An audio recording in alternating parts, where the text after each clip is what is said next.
இன்றைக்கி நம்ம ஹெல்த்தியாக சூப்பரான சுவையில் பீட்ரூட் சாதம் எப்படி செய்கிறதுன்னு பார்க்கலாங்க. இதை நீங்கள் டிஃபன் பாக்ஸுக்கு கொடுத்து விடலாங்க. பீட்ரூட் பிடிக்காதவங்க கூட இன்னும் வேணும்னு கேட்டு விரும்பி வாங்கி சாப்பிடுவாங்க. அம்புட்டு ருசியாக இருக்கும். வாங்க வீடியோக்குள்ளே போகலாம்.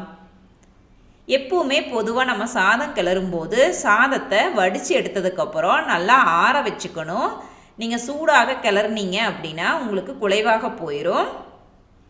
நான் இந்த டீ குடிக்கிற டம்ளரில் 1 டம்ளர் அரிசியை அளந்து எடுத்துட்டு தண்ணியில் நல்லா கழுவிட்டு அரை மணி நேரம் ஊற வச்சு எடுத்துட்டு 3 விசில் விட்டு வடித்து எடுத்து வச்சுருக்கேங்க. நீங்கள் எந்த அளவுக்கு அரிசி எடுத்துக்கிறீங்களோ அந்த அளவுக்கு தண்ணி சேர்த்தி சாதத்தை உதிரியாக வடித்து எடுத்து வச்சுக்கோங்க. நான் ஆல்ரெடி இந்த மாதிரி தட்டில் கொட்டி எடுத்து வச்சுருக்கேன் இல்லைங்களா, அதில் 1 ஸ்பூன் அளவுக்கு எண்ணெய் சேர்த்திட்டு நல்லா கலரி எடுத்து வச்சுக்க போகிறேங்க. இந்த ஸ்டெப்பை நீங்கள் மறக்காமல் பண்ணுங்கள். இந்த சாதம் மட்டும் இல்லாமல் எந்த ஒரு சாதம் நீங்கள் பண்ணிங்கனாலும் இந்த மாதிரி எண்ணெய் சேர்த்திட்டு நல்லா கலக்கி விட்டுட்டு ஆற வச்சு எடுத்துக்கோங்க. சாதம் நல்லா ஆறிட்டு இருக்கிற டைமில் நம்ம ஒரு பவுடர் ரெடி பண்ண போகிறோம். அதுக்கு அடுப்பில் கடாயை வச்சுட்டு கடலைப்பருப்பு 2 ஸ்பூன், மிளகு 1 ஸ்பூன், சீரகம் அரை ஸ்பூன், அடுப்பு சிம்மில் வச்சுட்டு ட்ரை ரோஸ்ட் பண்ணி எடுத்துக்கலாம். இந்த சாதம் வித்தியாசமான சுவையில் இருக்கும். நீங்கள் ஒரு வாட்டி இந்த மாதிரி ட்ரை பண்ணி பாருங்கள். நல்லா கலர் சேஞ்ச் ஆயிருச்சு, மணமும் வருதுங்க. இந்த ஸ்டேஜில் அடுப்பை ஆஃப் பண்ணிவிட்டு ஆற வச்சிடலாம். தட்டில் கொட்டி ஆற வச்சிங்க அப்படின்னா சீக்கிரமாக உங்களுக்கு ஆறிடும். ஆறினதுக்கப்புறம் சின்ன மிக்சி ஜாருக்கு ட்ரான்ஸ்ஃபர் பண்ணிடலாம். இப்போ இதை நல்லா நைஸாக அரைச்சி எடுத்துகிட்டு வந்துடலாம்.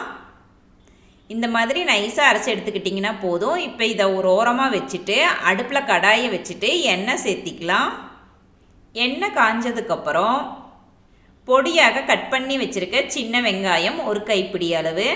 நீங்கள் சின்ன வெங்காயத்துக்கு பதிலாக பெரிய வெங்காயம் கூட சேர்த்திக்கலாம். நல்லா பொடியாக கட் பண்ணிவிட்டு சேர்த்திக்கோங்க. அடுத்ததாக பூண்டு 5 பல்லு பொடியாக கட் பண்ணிவிட்டு சேர்த்திக்கோங்க. சீக்கிரமாக வதங்குறதுக்காக கொஞ்சமாக கல்லுப்பு சேர்த்திக்கலாம். நல்லா கலக்கி விட்டுட்டு வெங்காயத்தையும் பூண்டையும் நல்லா வதக்கி எடுத்துக்கலாம். பொடியாக கட் பண்ணி வச்சுருக்க பீட்ரூட் 1 நான் 1/4 கிலோ அளவுக்கு எடுத்துருக்குறேங்க. இப்போ இதை சேர்த்திடலாம். மஞ்சத்தூள் 1/4 ஸ்பூன், மிளகாய்த்தூள் 1 ஸ்பூன், கொத்தமல்லி தூள் 1 ஸ்பூன். அடுப்பை சிம்மிலேயே வச்சுக்கோங்க. எப்பவுமே மசாலா பொருட்கள் சேர்க்கும்போது அடுப்பை சிம்மில் வச்சுக்கோங்க, இல்லைன்னா அடியில் பிடிக்க ஆரம்பிச்சிரும். அடுத்ததாக டீ குடிக்கிற டம்ளரில் அரை டம்ளர் அளவுக்கு தண்ணி சேர்த்திக்கலாம். இப்போ நல்லா கலக்கி விட்டுட்டு மூடி போட்டு வேக வச்சிடலாம். அடுப்பை சிம்மிலேயே வச்சுக்கோங்க. இடையில அப்பப்போ ஓப்பன் பண்ணி நல்லா கலரி விட்டுக்கோங்க. அடியில் பிடிக்காமல் பார்த்துக்கோங்க. ஓப்பன் பண்ணி பார்க்கலாங்க. பீட்ரூட் வெந்துருச்சா வேகலையான்னு செக் பண்ணிக்கோங்க. சப்போஸ் உங்களுக்கு வேகலை அப்படின்னா திருப்பி கொஞ்சம் தண்ணி சேர்த்திட்டு மூடி போட்டு நல்லா வேக வச்சு எடுத்துக்கோங்க. எனக்கு நல்லா வெந்துருச்சு. இந்த ஸ்டேஜில் நம்ம இன்னும் உப்பு சேர்க்கவே இல்லை. நம்ம ஆல்ரெடி வெங்காயத்தையும் பூண்டையும் வதக்கும் போது மட்டும்தான் கொஞ்சம் சேர்த்திக்கிட்டோம். தேவையான அளவு பொடி உப்பு சேர்த்திக்கலாம். உப்பு காரமெல்லாம் உங்களுக்கு தகுந்த மாதிரி சேர்த்திக்கோங்க. அடுத்ததாக நம்ம வறுத்து பொடி பண்ணி வச்சுருந்தோம் இல்லைங்களா, அந்த மசாலா பொடியை சேர்த்திக்கலாம். நான் இப்போ 2 ஸ்பூன் அளவுக்கு சேர்த்திக்கிறேன். தேவைப்பட்டால் நம்ம திருப்பியும் சேர்த்திக்கலாம். திருப்பியும் நல்லா கலக்கி விட்டுக்கலாம். நம்ம ஆல்ரெடி ஆற வச்சுருக்கோம் இல்லைங்களா, அந்த சாதத்தை சேர்த்திக்கலாம்.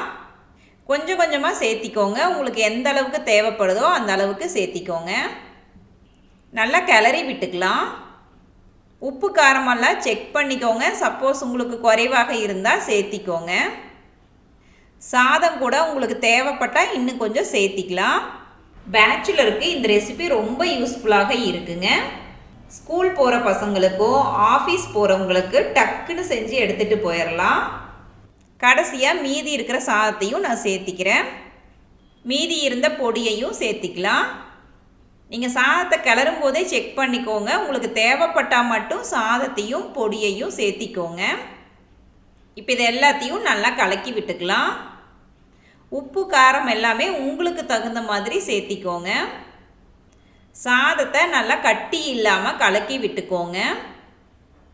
இப்போ அடுப்பை ஆஃப் பண்ணிட்டு பொடியாக கட் பண்ணி வச்சுருக்க கொத்தமல்லி இலையை தூவி விட்டுக்கலாம். அவ்வளவுதாங்க, சூப்பரான சுவையில் பீட்ரூட் சாதம் ரெடி பண்ணியாச்சுங்க. நீங்களும் இந்த ரெசிபியை உங்கள் வீட்டு கிச்சனில் மறக்காமல் ட்ரை பண்ணி பாருங்கள் ஃப்ரெண்ட்ஸ். எப்படி வந்துச்சுன்னு கமெண்ட்ஸ் பண்ணுங்கள். நெக்ஸ்ட் வீடியோவில் உங்களை புதுவித ரெசிபியுடன் மீட் பண்ணுறேங்க. Bye bye friends.